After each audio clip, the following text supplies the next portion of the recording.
Welcome to week one of the Bill Neese's Coaches Show, season of 2021. Coach, here we are. Off-season, preseason is behind us. We're rolling into week one. Before we talk about our week one opponent, let's talk a little bit about where we were the last time we were here on the Bill Neese's Coaches Show. Last year had an outstanding year, of course. Regular season undefeated, won the league title, make a nice little run into the playoffs. Coming back with a lot of starters, but there's some key people that we lost too. So There's a lot of things that to talk about, but let's talk about the 2021 Indians. And from your standpoint, relevancy, I think every time I think of that word, I think of you, because we talk about Indians of always looking to be relevant. We have certainly been relevant. Things shouldn't change for that standpoint, but Coach, talk a little bit about this year and how you see things as we roll into 2021. I think the biggest thing that we got to look at so far is that, and the first thing we talked about it is we've got to replace some quality people. And once we've got that established, I think that puts it in our mindset that it's now time for us to move up. And we got a lot of sophomores that are moving into the roles as juniors. We got a lot of juniors that are moving into the roles as seniors. And when you replace, you got to replace our two leading receivers. Got to replace a defensive lineman who was a scholarship player, and you got to replace two guys that are also playing on Saturdays that were the offensive player of the year and the defensive player of the year. All right. With that in mind, we jumped into the off season, and I thought we did an outstanding job of people gaining, people getting faster, getting bigger, and also just that mental process. That mental process is where you build your team up a little bit. And there's nothing, I was just listening to one of the millions of motivational messages you get in the course of a day, and one of them, occasionally I keep them because I think it really strikes home, and one of them was that the most important factor for any team is not what the coach says, not what the press says, not what your parents say. It's peer pressure. It's the idea that the peers are going to, you got to answer to your peers. And I think the message that they gave was great in the fact that if that message is positive and that message is good, you're going to have an excellent culture on your team. And sometimes you get in situations where the majority message is not good, or the majority message is mediocre. Let's just do this amount. Let's don't go all the way. Then you're going to get a mediocre football team. And I think right now our message, the message that we're getting from our leaders, is a positive message.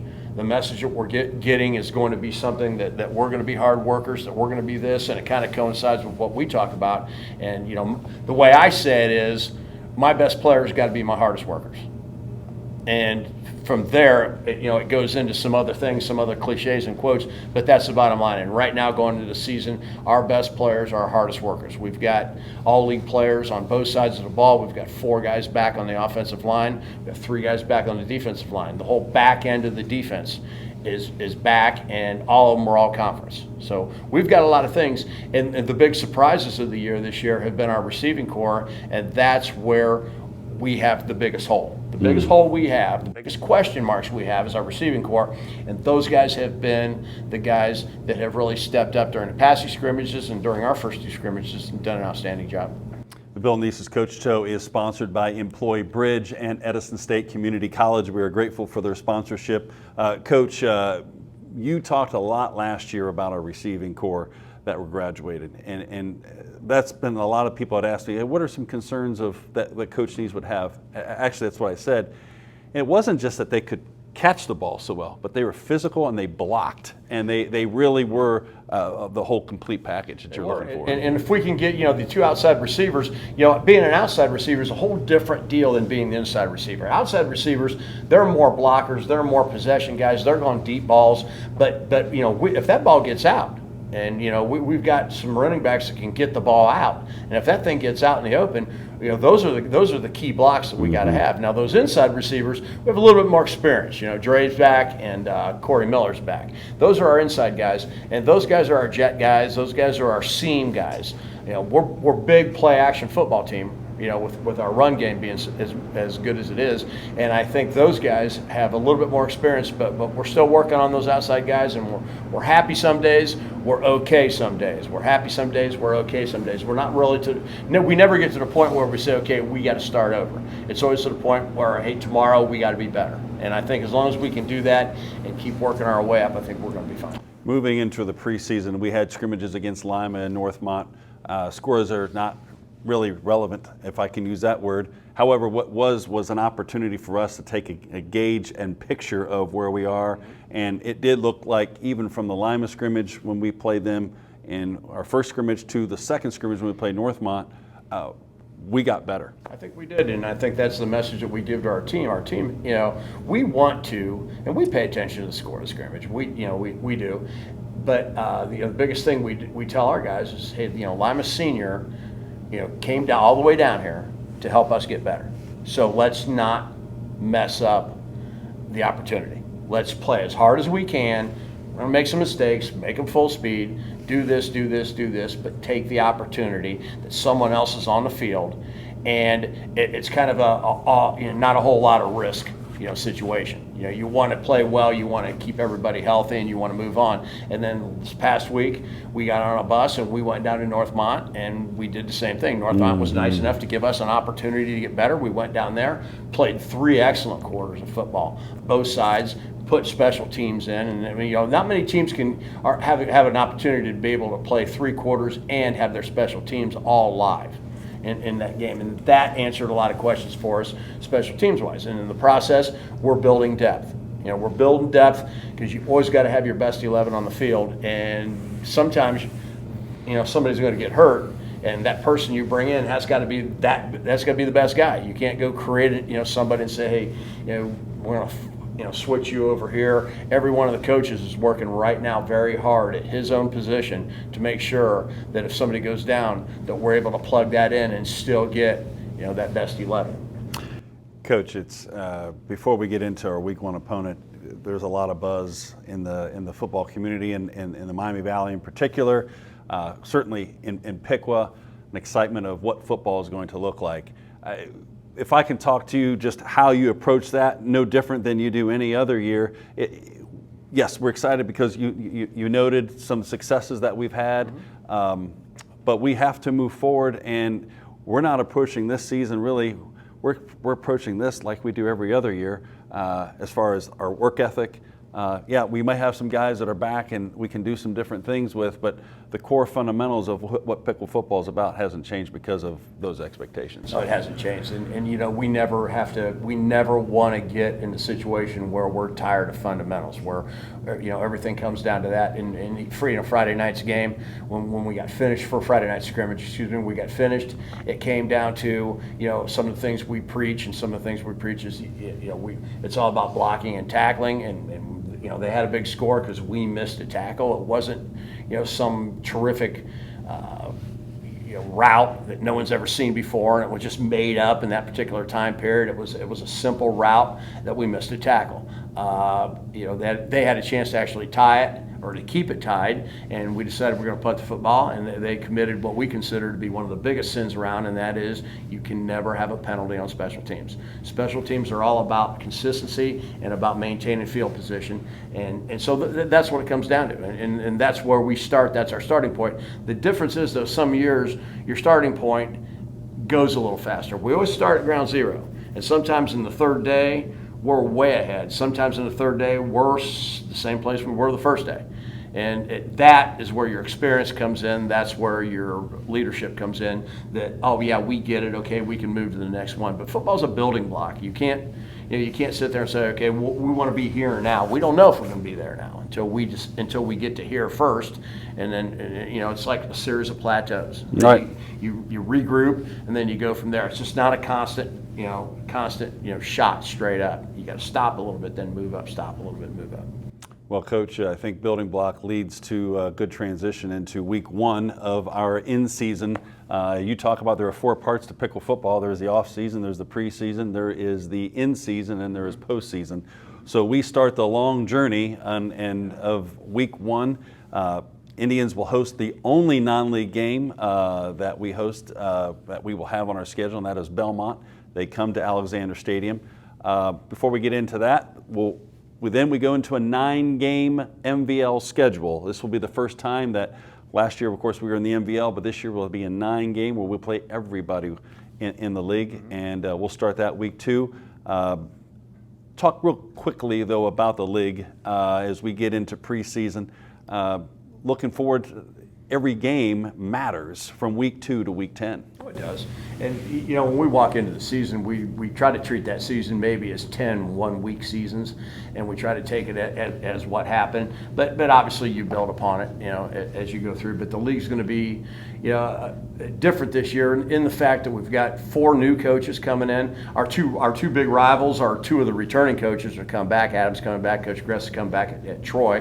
And then we've got new people, you know, in a lot of other different places. So it's going to be, you know, unique. I mean, yeah, we've played Xenia before, you know, and we've played, you know, some of the other teams before, but we didn't necessarily play this coaching staff. And so we've got, you know, all these things that are going to be new, different, you know, in terms of the film viewing, in terms of if you throw out a lot of, you know, our big stacks of, you know, tendencies and things like that, because it's all starting over again. So it'll be unique in the fact that we've got a lot of new coaches coming in, along with playing then the full schedule in the new league.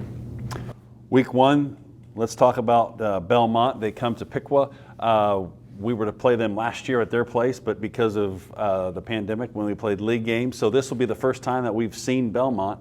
Talk a little bit about Belmont and what the Indian Nation might be able to see on Friday night at the stadium. Okay, well, the new coach they've hired has roots at Trotwood. He played for Trotwood, and then he's been coaching at Trotwood, Jordan Pascal. So I think he's going to, as we watch the film of their scrimmage, that, you know, there was, just like I told our players today, if you go off and coach somewhere, you're probably going to have, you know, some form of Piqua, you know, with you when you coach. And I think, you know, he's no different. There's some of the things that they did at Trotwood in I formation, you know, things that we haven't seen this year, you know, with whether or not it be an I formation, whether it be not a whole lot of tight end that we see, but those are staples, and I think that'll be something that's important. I think they do a heck of a job on defense. They got 4 defensive linemen that from what we saw in film, can really get upfield, and those are probably the 2 constants that when you talk about, you know, any other type of Trotwood football, you know, that's what it's going to be. So I think he'll bring that enthusiasm, you know, from the Rams, and so we're looking forward to an outstanding game. Yeah, week 1, it really gets there's a lot of excitement that builds into. Everybody's got their first game. Everyone's got a lot of optimism, and no question, this is no different this year. For us, what are our? And I ask you this all the time in our weeks, but obviously our goals are to win the game and to not turn the ball over. But goals for us this week in week 1, what are some of the things you're looking to do as we're coming off that scrimmage with Northmont? I think we want to keep our consistency on offense. You know, we have done an outstanding job these last couple of years of not turning the ball over, and I think we want to continue to do that. That's the number 1 tempo killer. Is number 2, and on defense, we want to keep the ball in front of us. We don't want to give up those big plays. And I think if we do that on both sides of the ball, and then like I said before, in the middle, when we get in there in special teams and we get that opportunity, and sometimes you've either scored or you've run out of downs and you've got to turn the ball over. We'll turn it over the proper way. Don't turn it over with an interception. Don't turn it over the fumble. Turn it over with a punt, so we can get our guys out there. You know, cover the thing. Jackson Trombley has done a whale of a job with our punting. You know, he was a great kicker, great field goal kicker, and now, you know, he's punting, and he was averaging about 45 yards a punt, and he's got some serious hang time. So I think when we decide that we do have to turn the ball over on punts, on downs, that we'll be able to get that and maintain some very good field position in the process. Coach, we're going to interview here our two of our key returners, senior 3-year starters for us, Caleb Lyons and Jasiah Medley. Talk a little about what those guys mean to Piqua football and how you really see them being an integral part of this year's season. Well, like I talked about, you know, again earlier, when you talk about your best players have to be your hardest workers. Those guys haven't missed a practice in 3 years. They haven't missed a weight room in 3 years. And when I say they haven't missed a weight room, I mean they're in the weight room lifting. So, you know, occasionally you have people come in there and, you know, spend some time in the weight room, you know, as a visit. They're in there lifting. Yeah. They've won their weight class in their division in a lift-a-thon each for the last 2 years, so they're some of our stronger players. They're 2-3 sport players, so they're multi-dimensional in what they do.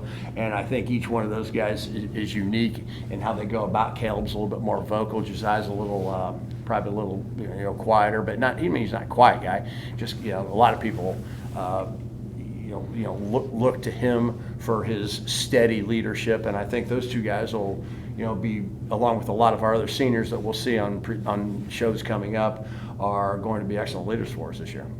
Well, the one thing too that out of those two, that they're also outstanding students, very intelligent in the classroom, but it also comes in onto the football field. And I got to believe, as a coach, it really helps to be able to say at one time, or then be able to pick up cues. Probably in film, it really comes out too. Well, Medley's back there at the back end of that defense, and he's calling the shots back there, getting everybody rolling. And Caleb comes up in the line of scrimmage. Caleb's not only calling his side of the line, but a couple times during the scrimmage. As a matter of fact, one of the opposing coaches, as well as one of the refs, said something that Caleb was making the calls on the other side of the line just to make sure those guys knew what they were doing.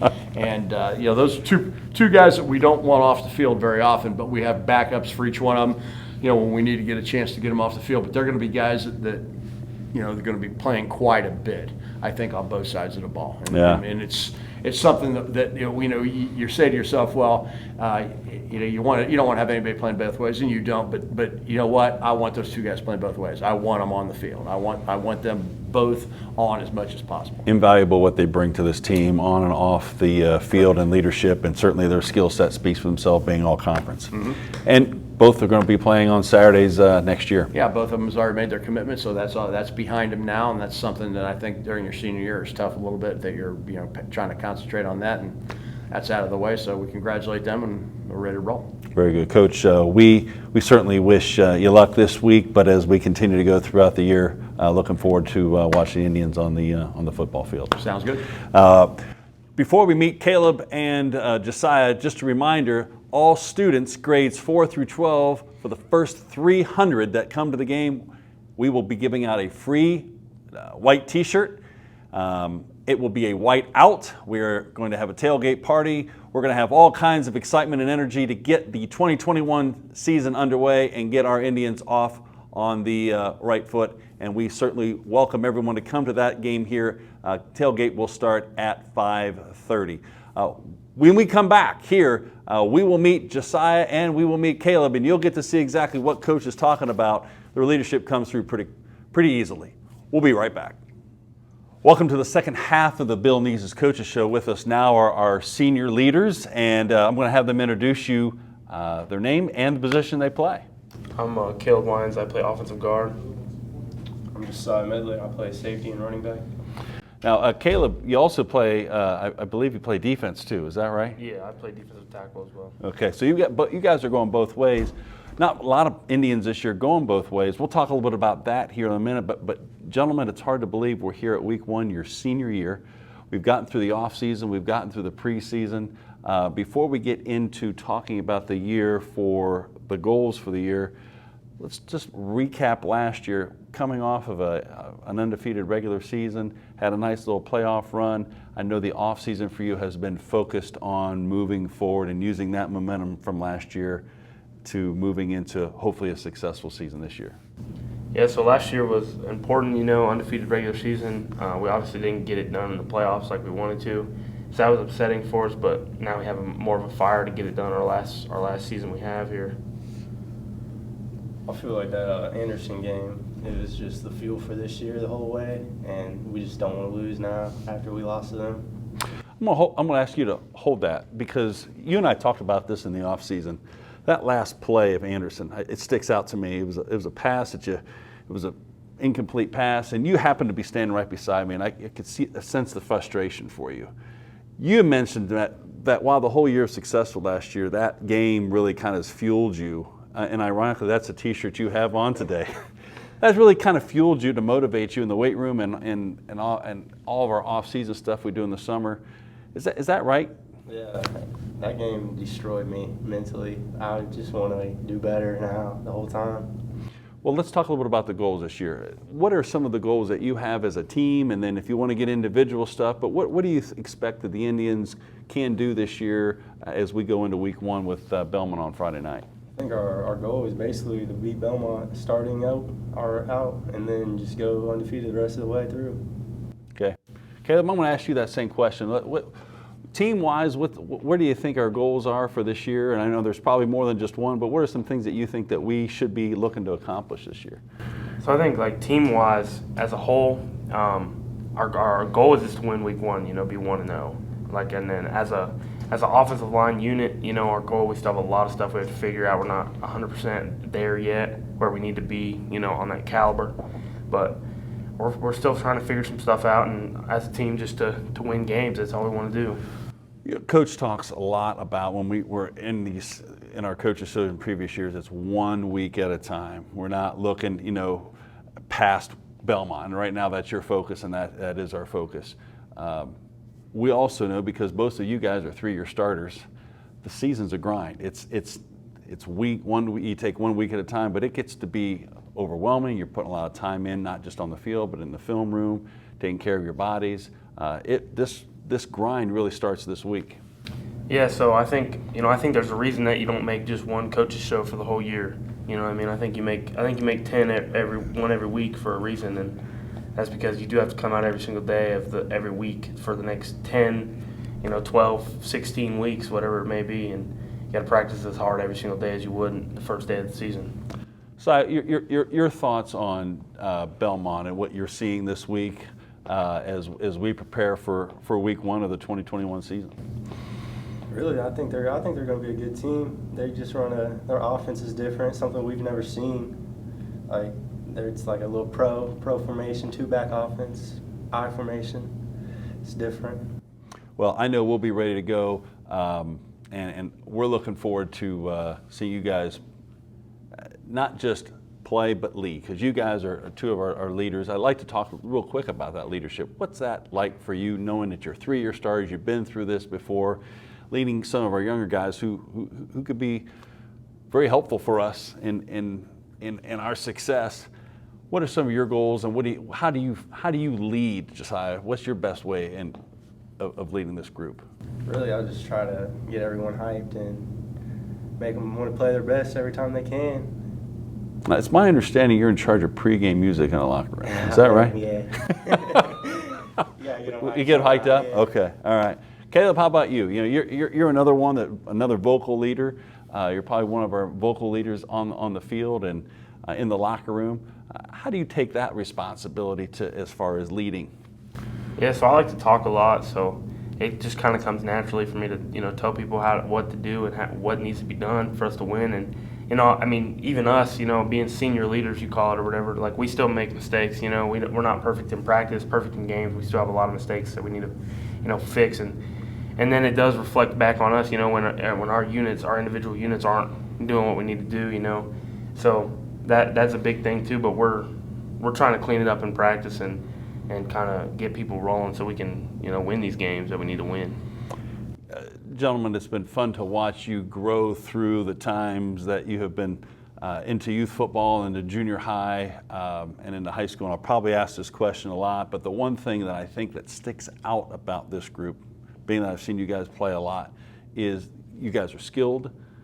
You certainly have a lot of up on that end of it, but the one thing that I think it stands out probably more so than anything from my end is your chemistry that you have amongst your team. You guys generally like each other. You give each other a hard time, but you guys really do have a good friendship on and off the field. And we got a mix and flavor of a little bit of everybody out there, but everyone comes together, and there's a good bond amongst you guys. Yeah, so we're one group. Nobody's left out. We all hang out together. We all go out to eat together after games and stuff. We're all together. It's not like we're all separated or nothing. And yeah, we do. We shoot the ball with each other a lot in the locker room, and we have a good time. It's just fun to be around. That's good. I'm agreeing with him 100%. We're always hanging out everywhere. We go out to eat after practice all the time. Just always together, man. Looking forward to seeing what you guys do on the field, and I wish you guys all the best. And I know it's going to be a fun season for you. Let's talk, though, when football does come to an end next year. You guys are going to be graduating Memorial Day weekend. You'll be walking across that stage with a diploma. Tell us a little bit about, you guys have some plans as to where you're going to be next year already. Caleb? Yeah, so next year I'm going to be playing football at Furman University in South Carolina. I'm really looking forward to it. The campus is beautiful. The facilities are great, and I think it'll be a great opportunity for me and let me play 4 more years of football. So you're Division II, or excuse me, 1AA, is that right? Division 1AA. So 1AA, and you're going to major in what? Business. Business. Yep. And what did you like about the campus down there? It was really nice. It wasn't like a huge place. Like it's not, it's not big. It's not ginormous. Like it's not Ohio State or anything that where you're walking for 10 minutes, 15 minutes to get to a class. That's a good, big thing for me because I'm not trying to drive all the time or nothing like that. Gas prices, so I need people to walk everywhere I'm trying to go. So I like that a lot, and it was just it was cool. Like the coaches were cool, everybody was cool. And you're an outdoors guy. A lot of people at the Indian Nation Station may not know that you like to fish and hunt and all those things, and those things are a big part of what that campus was, right? Yeah, there was there's a lake right on campus and stuff, and so yeah, I could take my poles and stuff. You'd be good to go. Yep. All right. Jasiah, let's talk a little bit about you and what some of the ideas that you have going on in the off season. Right now I'll be continuing my football career at Youngstown State University, the Penguins. Yeah. We've got a Pickawindy in there now, Derek Height. Yeah. So, again, they're 1AA. Correct. Both of you guys have been going through the recruiting process and been going to camps and doing these things. Jasiah, I'm going to ask you first. What was that experience like for you? It's fun to get out there and meet all these new people and play against them. They're competitive, just like we are, so it's a perfect thing for us. Fantastic. Caleb, what did you think of the recruiting process for you?